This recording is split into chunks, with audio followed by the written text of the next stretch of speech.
Hello. Hi, So, yeah, Annie Bowheeler here, and um, Claire Joy Sentient. Hello. hi. So I'm excited to be here with you today. We've been chatting for a little bit already, but just expanding on this conversation around the intersection of sexual healing, sensual healing, and psychedelics. Um, and the context of which that is happening, that intersection within what's happening within mental health field and psychedelics in general, integrating into the above ground world. So thanks for being open to having an open conversation with me. Yeah, I'm excited. It's a really, really juicy topic that it's been a long time coming, I think. Yeah, Mhm. it's exciting. Yeah. Do you feel like giving a little intro? Sure. So Annie and I met at the Somatica intimacy coaching training. We've been friends since 2017.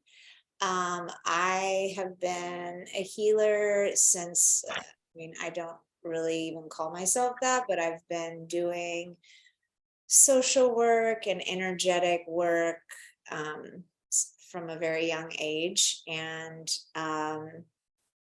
it was interesting when you brought up this topic, I started realizing that there was not really a difference for me.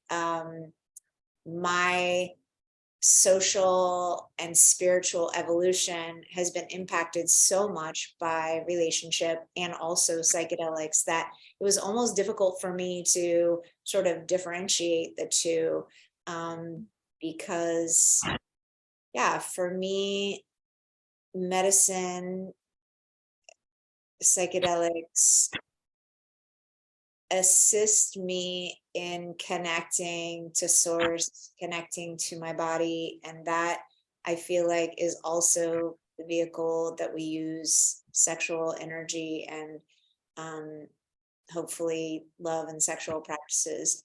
Um, so I don't think I thought of it in that way back when I was 16, but um, I've seen sort of a trajectory in my life, and it seems like a lot of people that I connect with around these two subjects is kind of a similar um, pattern of growth and a trajectory, I should say, of evolution and expansion of our thinking, of our consciousness, of our awareness. Um, so yeah, I'm really excited to talk about it and share.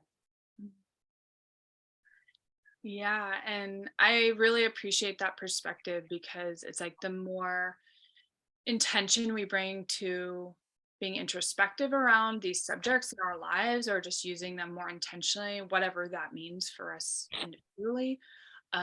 It's like, oh, okay, so yeah, sex can be, on the surface might be relevant to those I'm, having sex with, having intercourse with, and um, we happen to have professional training around that, but just in our personal lives too, or that, in general, okay, intimacy is expansive throughout all of our relationships, and how we show up in our sexual relationships has a ripple effect into the rest of our lives.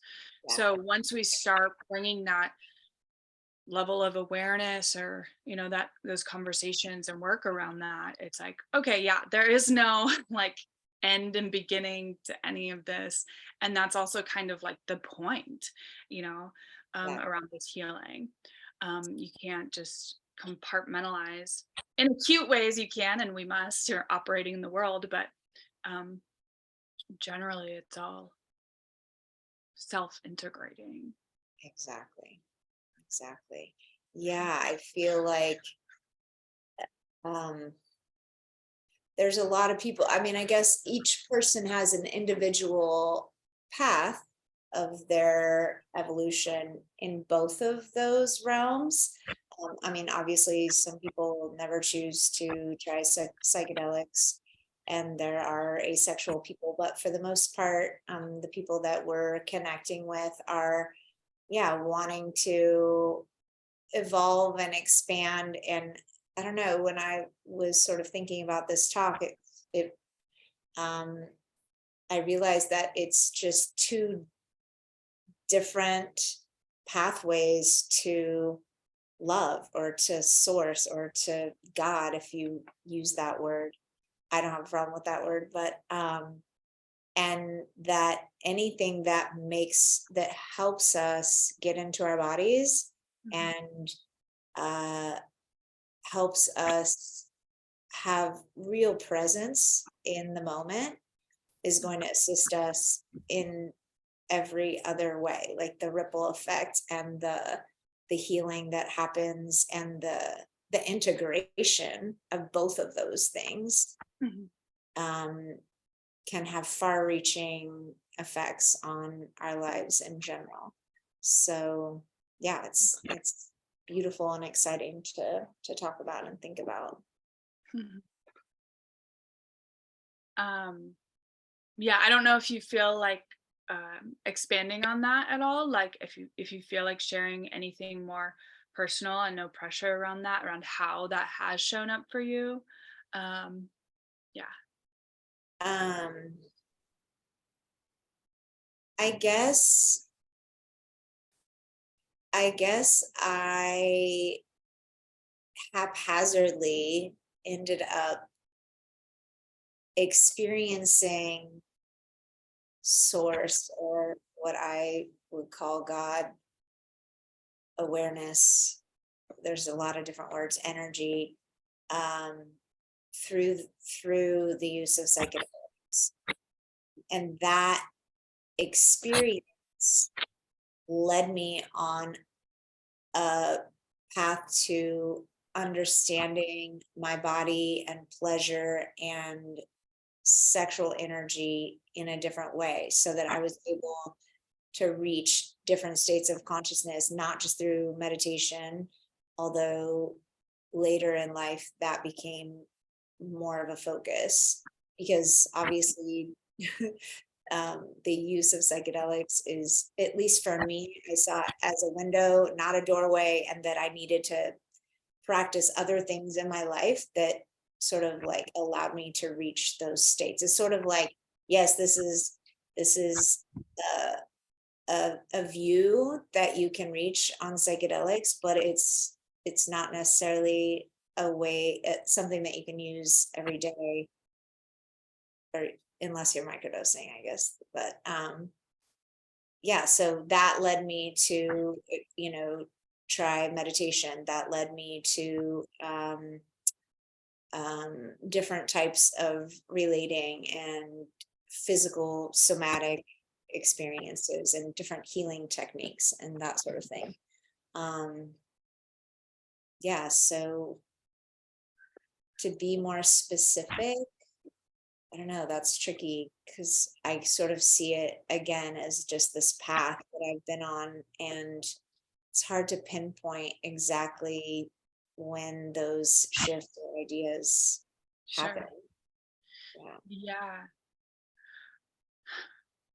Which is, um, I think, a good point, because there's a lot of conversation happening around integration. And, from this, I live in America, you live in the United States of America, this Western perspective of like, often it goes to talk therapy, or just like what people are used to, and how, integration can't not happen, is my experience. I mean, I do think it's important to bring intention to things. And there are all these different ways we can experience psychedelics or other mindfulness practices that could bring us into other altered states too. You're speaking to other types of meditation and stuff. That it's great to have intention, preparation, and integration, and that might be actually really necessary for some people depending on what they're working with. um, and also just going out and having tea with somebody with slightly less stress or whatever, and talking about something completely different, that could be integrating. It doesn't look any specific way. And I think that does connect to some of what I wanted to talk about too, within like just for me, how much psychedelics have helped once again with everything. Like I can't really delineate either where like, okay, it's been helpful here, but not here. It's just um, a general rewiring, openness to connection, general curiosity, kind of cleansing the slate of the emotional and mental dust that can build up from our daily experiences, and how that reflects afterwards can look so many different ways.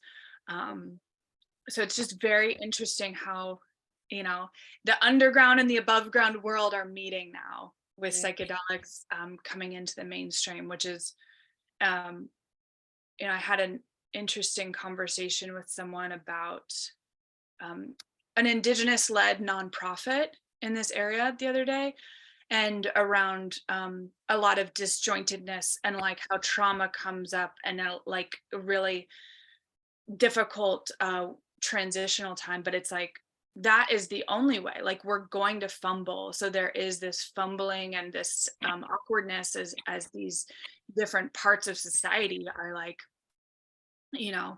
closing the gap basically. So I think that that's a relevant talking point, like those power dynamics we're used to within the healthcare system, within our communities, addressing those, and also how those show up in acute ways, like acute healing with our bodies, an individual in a session, and then what's that's looking like from a meta perspective in this movement, this current iteration of the movement. Yeah, I agree with you. Integration happens whether we have intention and grounding around it. And obviously, there's ways that we can set ourselves up for more success. And I think having a community and being able to sort of, yeah, release shame and judgment and guilt around sex, around healing, around psychedelics, I think that that's a huge piece. And for people to, yeah, sort of like recognize that these models of, you know, yeah, the Western medical model, like, oh my gosh, the prescribing drugs for mental health issues that, like most of our mental health issues are like caused because of capitalism. And so, yeah, how do we break free from that system and yet also support ourselves moving through it? Yeah, I think, yeah, that's all very valid and um, shifting moment to moment. I think there's so many people realizing that, it's not working in Mhm. so many ways. And what are the tools that we have that can assist us in creating a culture and an environment that works for people and supports our humanity and our connection and community and that sort of thing. So, yeah, I feel like we're moving in the right direction, but it's constantly shifting. Well, and I just kind of want to explicitly, share too, like a foundational piece of our connection around that, how we met in Somatica. And Somatica, for those, anyone who might watch this might not be familiar, but sex positive relationship coaching with a foundation in feminism, with a foundation in relational therapy, which is quite different than traditional Western therapy, in that um, we're not operating from a diagnostics perspective. And while someone may have a diagnosis or whatever the symptoms or coping mechanisms might be, that we are very much in a relational field. And and having that um, intention for authenticity for everybody involved, that we as practitioners and the clients can do the most healing. We're optimizing healing potential when we are showing up as our authentic selves. And that if we're meant for the job to begin with, we can hold that level of vulnerability and professional boundaries. In my mind, I call it like professional love. Like we are loving, and we also have boundaries just as we do in the real world. Not that outside of a session isn't real, but just in any context, like we're having boundaries.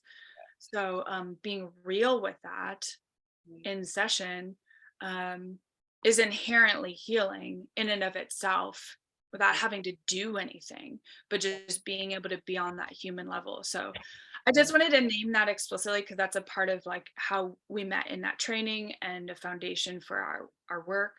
Um, and how for me, I feel like that is extraordinarily important if someone's holding space or just sitting for someone, whether you're a therapist, sitter, guide, whatever label someone might use, but in this psychedelic space to just be having conversations about that too. That was a huge shift for me. Well, and just the realization that you can't you heal while in relationship. You don't, having this therapist that's like separated from you, not sharing their experience, not actually like in the trenches, connecting, sharing their own feelings and experiences through what you're sharing.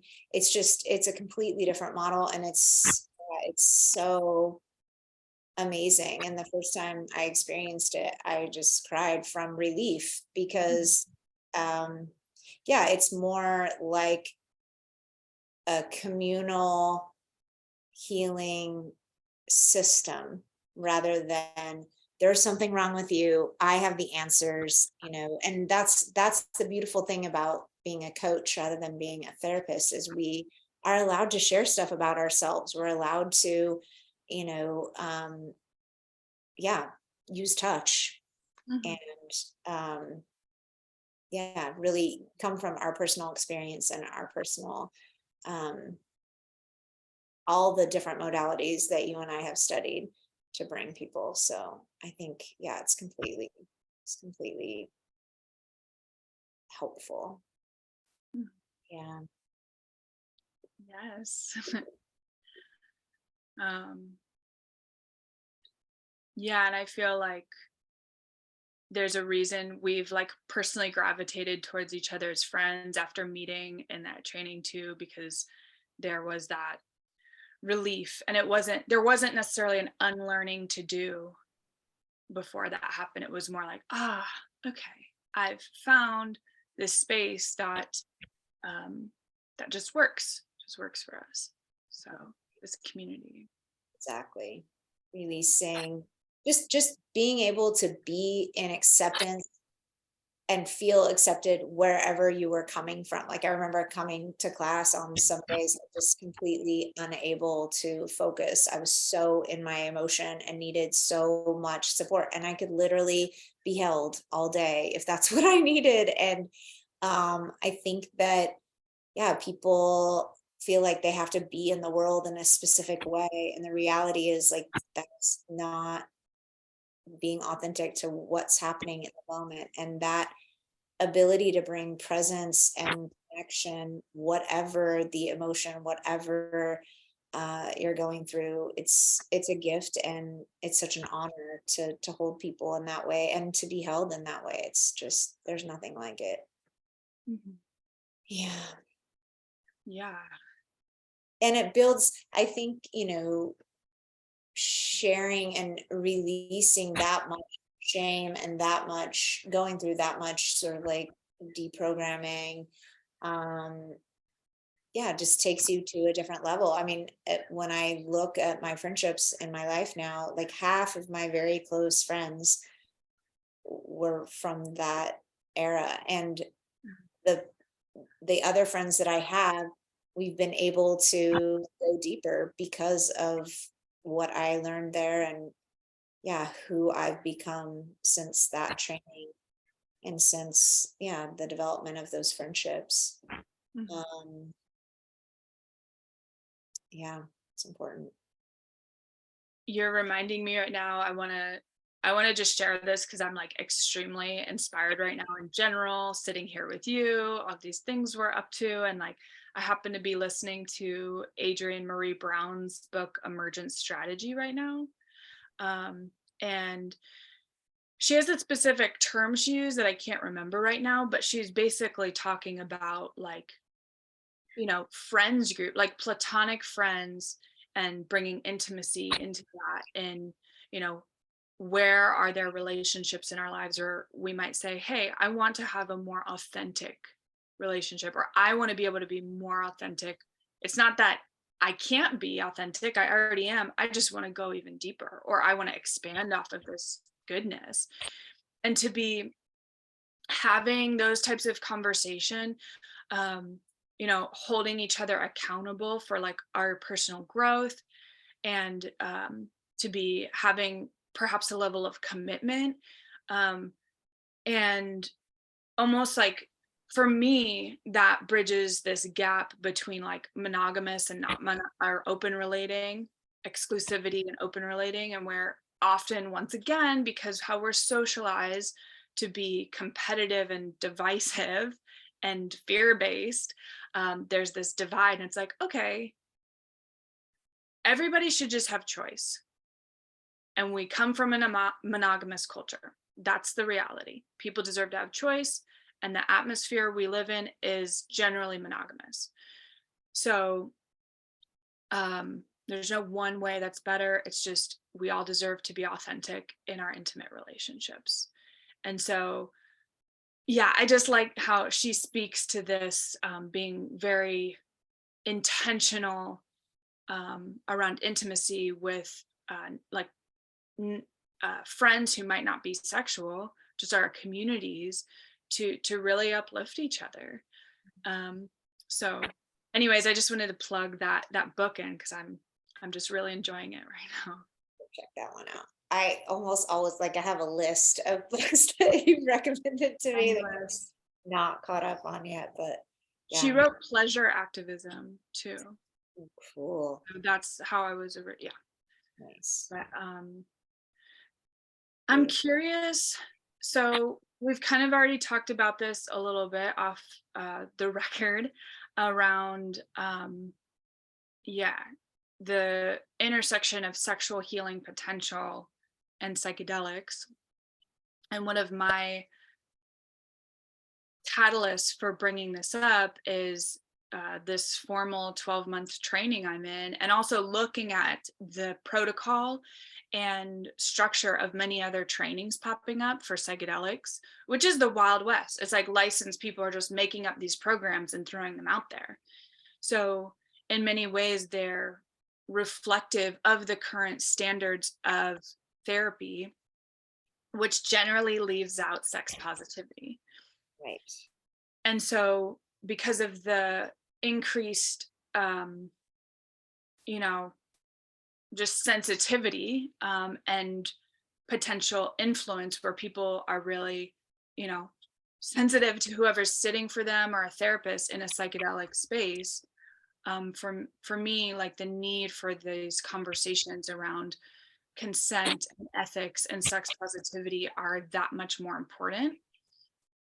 And yeah, I'm just curious if you have anything you feel like sharing around that at all, or Yeah, I just think it's so important because yeah, I know that a lot of people, well, everyone carries trauma, whether we recognize it or not. And so many people carry or have dealt with sexual trauma in some way. And when you are doing medicine, it's very likely that things are going to come up and that your sitter or the person that is supporting you in that journey is going to need to deal with you in a way that does not create more shame or more trauma on top of what's already there. So I think that it would be ideal if people could get some sort of like energy work training and sex positivity training along with the psychedelic training, because I think so many people, I mean, it's inhibitions around clothing, around touch, around pleasure, around sex. I mean, all of that stuff comes up in journeys. And just about every week hear about some shaman or some spiritual leader that is like, doing things that are out of integrity. And I think that it's just really, really sensitive and tricky, and that it needs to be addressed and talked about and be made aware of, and that there needs to be these conversations before introducing the medicine so that people are aware. I had an experience during an ayahuasca journey, and it wasn't explicitly sexual, but I was called to move my body off of my little pillow and sort of open my legs. I was facing the moon, and I was doing what I now realize is trauma release. And it's like a somatic exercise where you sort of thump your hips, your pelvis onto the ground. And I was doing that for hours, and my shaman completely just like ignored and accepted it, and everyone around me didn't give me. But if I had been told to shift position or anything like that, I think I would have had a really hard time. And like intrinsically, my body knew, I mean, I needed to do that. And it was so beautiful and helpful. And I remember asking him the next day, and he's like, yeah, I'm not really sure what that was about, but like, I was going to let you do it because it seemed like you needed to do it. And I mean, I could just imagine if it had, yeah, offended someone, or yeah, if I had been in a different situation and not been accepted, it would have changed things dramatically in that ceremony, in that experience for me.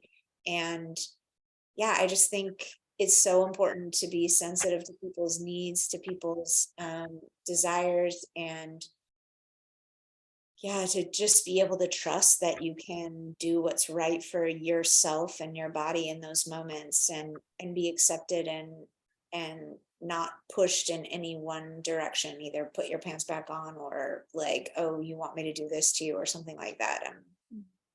Yeah, it's really tricky.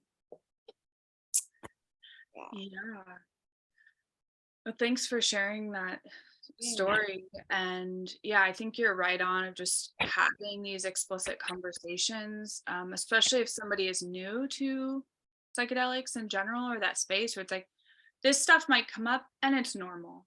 And if for example, if something came up where a client or the person taking the medicine in the West, that is a very Western si- uh, scenario at this point with the therapeutic lens, um, that if that person was to ask the practitioner, hey, will you come touch me in a way that the practitioner isn't comfortable with, is the practitioner not comfortable because um, they haven't had conversations or any touch before, or are they uncomfortable because it's actually like sexual and it's across a bounds? And so for the practitioner or sitter to know what their own boundaries are before, to talk about that with the other person beforehand. And so if it's their own stuff blocking them from being able to be there really for the person they're sitting with, maybe it's a legal thing. As we were talking about earlier, in Oregon, apparently therapists can only touch from like the shoulder down to their hand.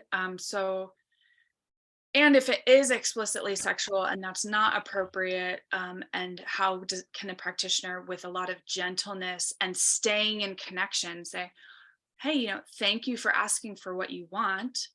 And that's something I can't do. Um, if you need to touch yourself in that way, you can do that. And I will just be over here, or I'll give you 15 minutes to yourself. Or, and I'm not saying that that should be some sort of standard, but just having those conversations, because consent is specific to each person. And I think that's part of the point too. We can't just decide what works for people. I mean, if you read the MAPS protocol for MDMA therapists, which is public on their website, says the only mention around sexuality is don't have a sexual relationship with your client, and then no sexual contact. And that contact only happens with consent, and you talk about that beforehand. So they don't even define what sexual contact is. And in the psychedelic space, anyone who's spent any amount of time there would know sexual contact can be non-physical, and this energetic thing too. And so being real with that, and also being, in the way that we've been trained around sex positivity, and drawn to that because we already were imbibing that in our personal lives too. That, where do you draw that line? And can it be okay for people to have feelings? And how much are you going to get into the therapy of that if that comes up in session around, like, what does it mean to you if you say I love you? Like if the client said I love you to the practitioner, and getting them to psychoanalyze that like during session. So anyways, those are just kind of some thoughts that come up for me around the ethics of trying to put psychedelics in a medical box framework. Exactly. Yeah. Yeah, and then there's a lot of fear, obviously, and the intersection of two historically taboo subjects in general that keeps people from having these conversations to begin with.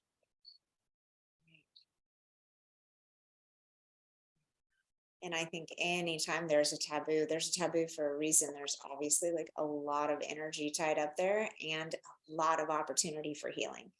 So yeah, both of those things. Mm-hmm. Yeah. Yeah. And I'll just share a little bit of my own story too. Because for a couple years in my early 20s, when I was experiencing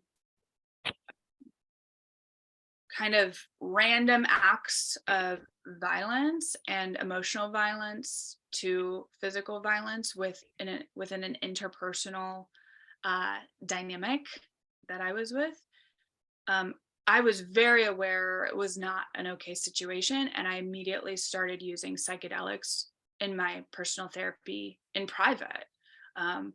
There was no thought to go see a therapist. I did see a talk therapist, which was very mildly helpful, just maybe not a good match. The non-licensed therapist actually at the Women and Family Center was like the most helpful in that context. But basically taking, a psychedelic trip, sometimes mushrooms, sometimes LSD, like once a month, taking over my living room, dancing, connecting with my body, crying, laughing, just allowing my body to release this energy. And after that situation was over, and I committed to therapy, and I worked with my therapist explicitly around PTSD that would get triggered from this person. And it was very nominal. Like I had pretty much mitigated like a lot of PTSD from this really intense situation from intentionally doing that. So it's just my personal story. I know that like there just is no formula for anyone, but I know that being on a couch with an eye mask like would not have been helpful for me in that situation. And what was that? sounds a bit torturous to me, like when I hear about ways that people do it. And yeah, yeah, with a headset and an eye mask like that. I mean, yeah, I guess to each his own, but for me, being in nature, being in my body, movement feels so important. And yeah, I just and maybe that's our somatic background or our dance background or whatever, but yeah, I feel like it creates new neural pathways and it assists in the healing in a very real way. And like you, I have tried talk therapy and have had numerous therapists, and um maybe received a little bit of support, or but mostly just felt judged, honestly. Like it was not really that helpful for me. They're typically older, they're typically not involved in the lifestyle or open to, polyamory, psychedelics, anything like that. So there's very limited amount that either I, shared, I censored myself and that made me feel judged, or I felt judged for, making bad decisions, or, you know, I think it's really hard for someone who is monogamous and has chosen not to use psychedelics to counsel anyone that is open to those things and wants to be in that, uh, make those different choices. So yeah, thank you for sharing that. Yeah, I love to hear that you were able to mitigate PTSD through your own sort of inner guidance system of, Yeah. yeah, taking back your power, taking back your body, and like creating movement. Yeah, I think it says a lot. Well, and I think that for me, I think it's because I've had experience and formal training around like trauma renegotiation and healing and these things that I do think it's if we're in the field, if we do this professionally, to demystify the healing process. And I think that's one area where you and I easily connect around too, where it's like, um, it's a permaculture principle to put yourself out of a job. We shouldn't have, people should be able to get their needs met in their own community. That would be optimal, and not to pay someone they don't know money for a basic need. So to be really explicit and around that, where it's ethical to want to put yourself out of a job, and what does that mean? How does that show up in practice when you might be working with someone where you're not going to necessarily talk about that because they do need some direct support, but like to demystify this process. And it doesn't mean you have to go to years of therapy. For some people, they might. And for some people, they need to go to the woods and just like hug a tree and cry or something or whatever.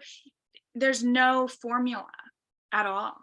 And it's whatever you reclaiming uh, you know, your ability to ask for what you want or grieve what you haven't had, whatever the boundary crossing was or the missing experience, whatever those wounds were, that you're the only person who gets to decide, how that unfolding and healing happens for you. And we're so privileged to live in this time period in general. And I understand we are privileged in specific ways, and living in the United States and having um, unearned privilege because of oppression and the color of our skin, and these sort of things are real. And then in general, I think this is a very special time where there are a million and one different ways people can dive into to heal. So many tools and resources. And it's never over. And Mhm. it's very busy. Yeah.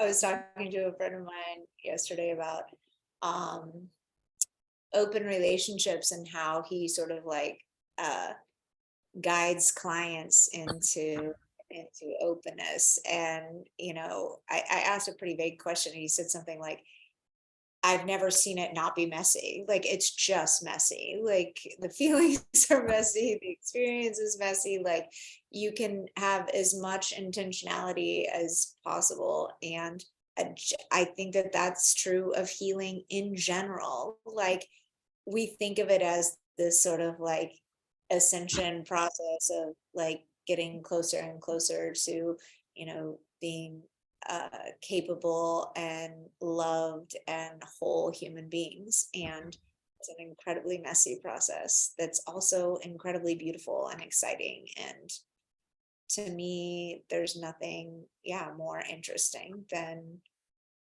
our own unique path and watching people and assisting people in creating that support for that path.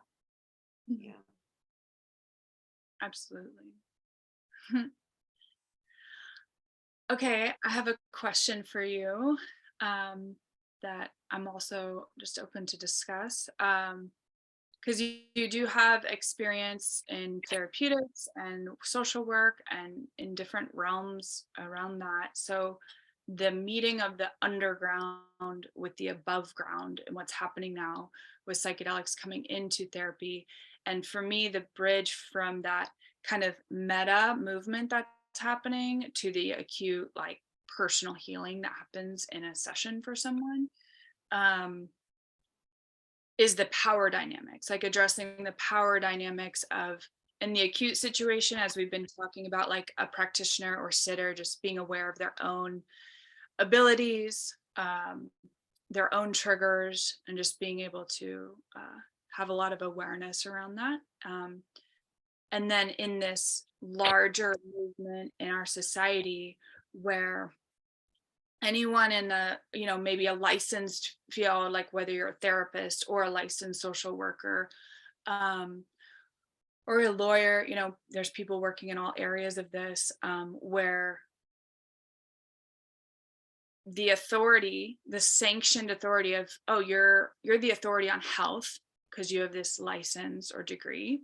So you're the person who's the authority of psychedelics, and how there is some clashing that's happening as there's a bunch of people. I happen to be one of them with a lot of underground experience. And then indigenous folks holding it down this entire time, where there's no licensing involved necessarily. And the reality that people are doing psychedelics outside of therapy rooms, whether people like it or not, it's happening.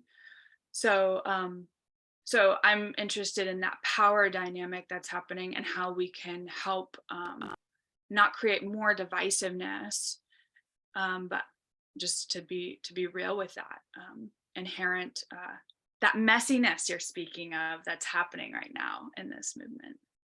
Yes. I think you termed it earlier as the wild, wild west, and that's kind of the reality of it. Like, the specific psychedelics that are being licensed or being taken off the controlled substances, or the at least you can't go to jail necessarily in certain states. Things are being legalized, and that's really exciting.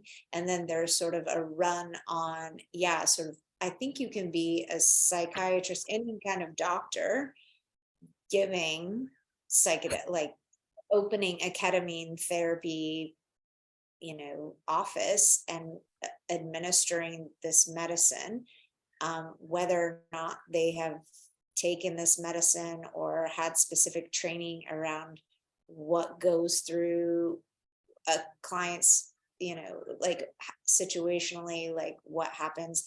I'm not really sure. Like, I've seen a lot of advertisements for, just becoming a licensed administrator of these medicines. And for me, I have a strong resistance to that. I think, probably goes back to, sort of like the cannabis movement around, the shift from these growers who, it was like sort of the information, kind of like indigenous learning, like passed down from generation to generation, and the seeds and the way that they grew, and the permaculture, and the just the integrity that they had around this plant. And now it's obviously blown up, and there is a huge amount of money, actually, I guess just a few years ago, put into that industry, and a bunch of corporations and people that have never been involved in that industry just like sort of like had a bunch of money to put into the packaging and the licensing and that sort of thing. Like, it's really, really interesting and sort of triggering for me. I guess partly because I see the corporatization of everything, like even coaching or therapy in some way, to like, I just see the big picture, and it feels very out of integrity. It feels very much like they are not honoring the system, they're not honoring the plant, they're not honoring like the traditions and the wisdom that years of being involved with particular medicines gives you. um yeah, but I also recognize the need, or the idea that, yeah, just anyone off the street can be like, oh, now I'm a trip sitter, like this is what I do, or I'm gonna administer these medicines, or give you these drugs like through the black market or whatever. Both sides, like, I know that we need to come to sort of a middle ground where people get the help that they need, and there's not this like huge price tag and this huge like imbalance in I feel like we need to sort of like meet in the middle, if that's possible, and I don't really know how. Or yeah, that's just what I see. So it's a Right. big issue. Right. Yeah. Um, About it, we just went to a conference about the legality, and yeah, I'm curious your take on it. mhm.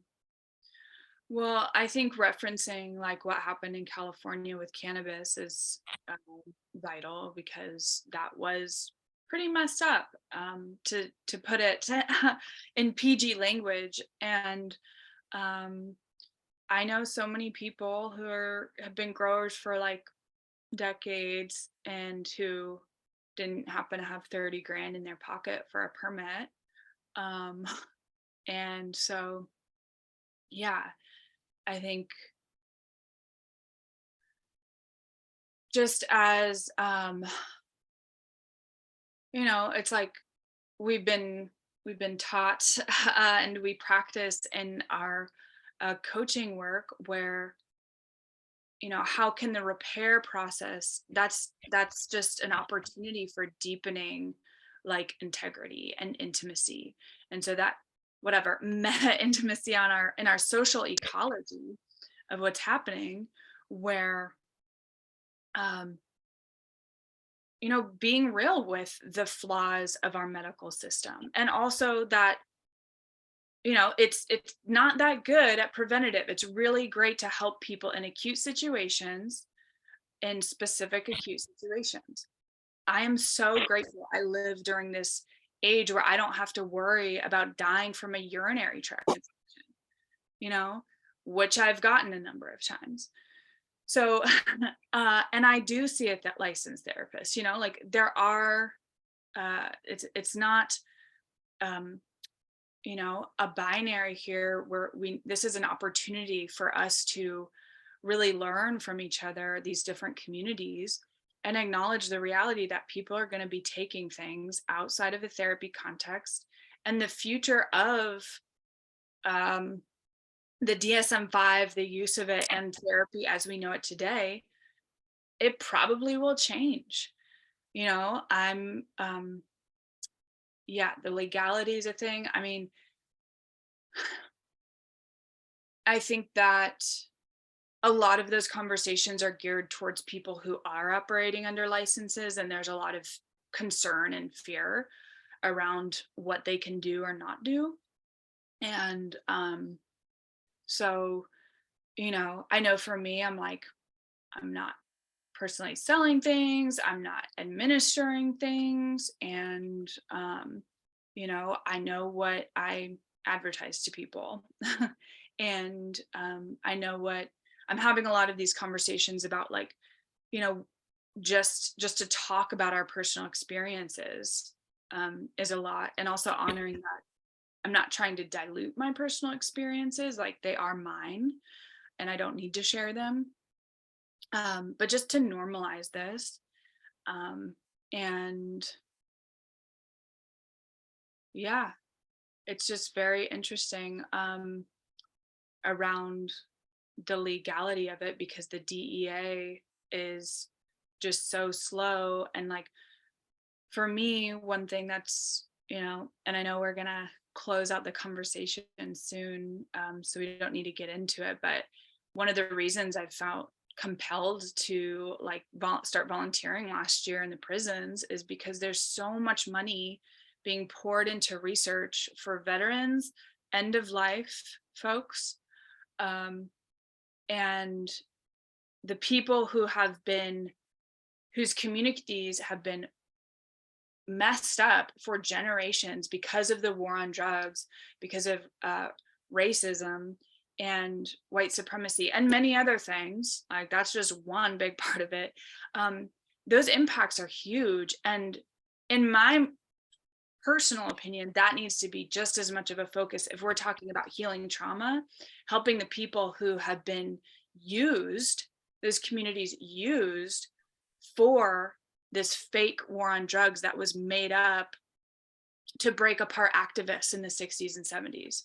Because when the eco activists, anti-war activists, and Black civil rights activists started gaining power, drugs were used to separate them.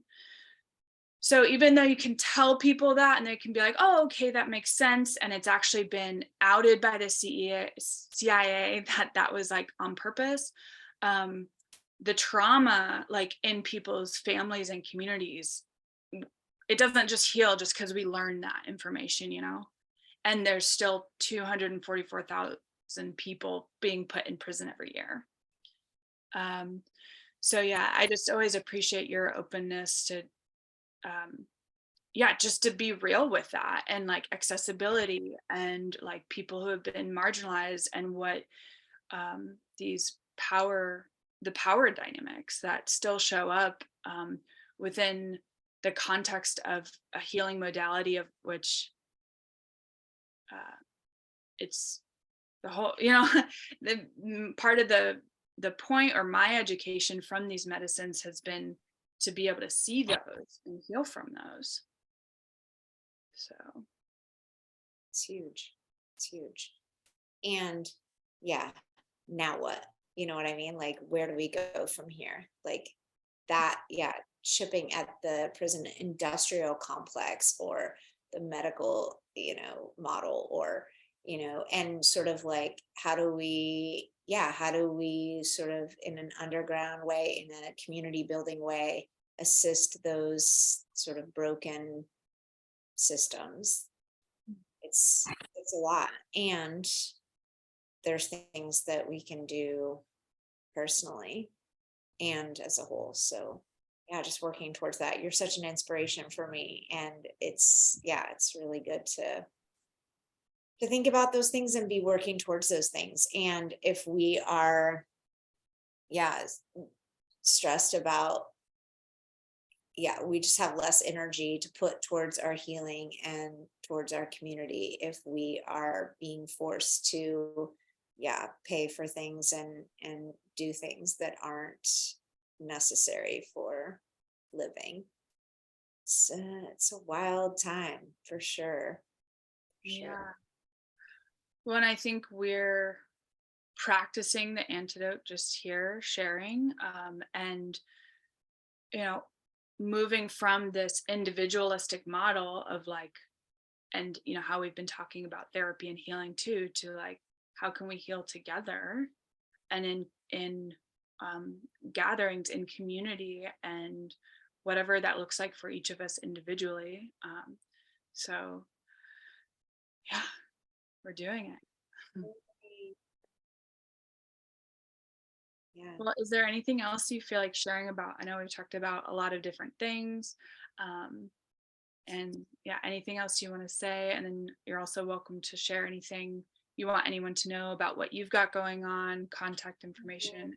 Sure. Yeah. I'm on Instagram at Good Love Coaching. I also have a website, goodlovecoaching.com. Um, I love working with people in a coaching practice. I call what I do holistic health coaching because you can't really, it's sort of like trying to, yeah, work on your relationships when your physical body is not well. So it addresses all of those things, from our health to our social life to our spiritual life. I think that looking at, yeah, the bigger picture of our healing and our path and our journey, and just having assistance on that is really helpful. So I do women's groups here in Santa Barbara, and hopefully going to start doing retreats this coming year. And yeah, a little bit of everything. Please PM me. And yeah, I guess I just wanted to say again that, you know, life can be really challenging, and it's helpful to have people on your side and people to connect with, and people that can assist you on your journey. And Annie has been one of those people for me, and I feel really grateful and excited about, yeah, your new training and just all of the shifts that are happening in the world towards, I feel like the younger generations are realizing that there's so much more, and there's so much kind of that isn't working for us, and what we can do within our own lives to shift that. So yeah, be a part of the change, be a part of the new paradigm. Yeah. And we're deciding collectively what that is. So yeah, I'm so grateful for you and for sharing your wisdom and skills with the world. And I'm so grateful for our personal connection. And I feel like we have a number of intersecting connections within our relationship. So yeah, super grateful. Good to see you. Thank you. Okay, thank you. Yeah.